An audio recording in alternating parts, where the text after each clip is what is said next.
In this video, you'll learn how to add a reading list in Notion. By following these instructions, you will create a dedicated space to track your reading materials within the Notion application. Begin by navigating to the Notion website, open your preferred web browser, and enter notion.so in the address bar. Once the page loads, you will see the Notion homepage, which features options to sign in or create a new account if you do not already have one. Next, locate the drop-down menu in the upper left corner of the screen.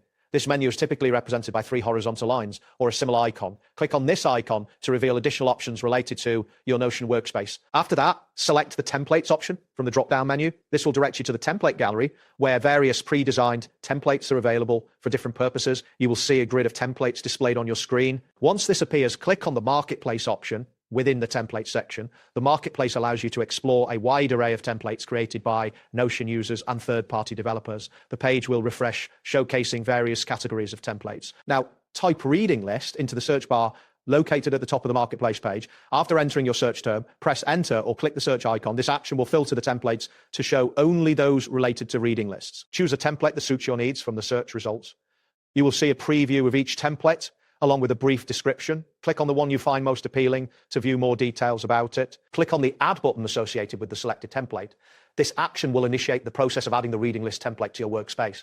A confirmation message may appear indicating that the template is being added. Next, select the option to Add to Private or a similar prompt that allows you to store the template in your personal space.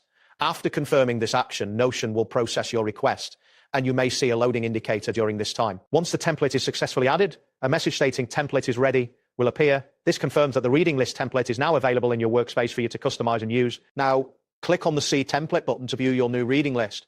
This will take you directly to the template where you can start adding books, articles, or any other reading materials you wish to track. To access your reading list, click on the Reading List link located within your workspace. This will open your reading list, allowing you to begin organizing your reading materials. Next, you can create a reading journal by clicking on the Reading Journal option within the template. This feature allows you to take notes and reflect on your readings. To enhance your organization, click on Gallery View.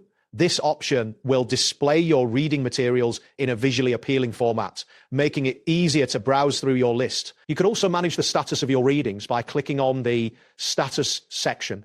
This feature enables you to categorize your reading materials based on their progress, such as to read, reading, or completed. When ready, click on Add a New One to include additional entries in your reading list. This will open a new entry form where you can input the title, author, and relevant details. That wraps up today's guide. Thanks for watching, and catch you in the next tutorial.